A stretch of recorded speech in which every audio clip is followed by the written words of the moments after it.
తల్లడిల్లెరా దక్షుని గర్వమున, ధర్మము మంట గలిసెరా శివుని నిందతో.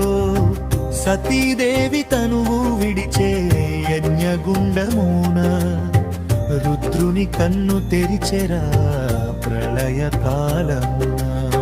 పుట్టిన ఇంటికి వెళ్ళాలని ముచ్చటపడెనే మాత, పిలువని పేరంటానికని వారించెనే ఈశుడు.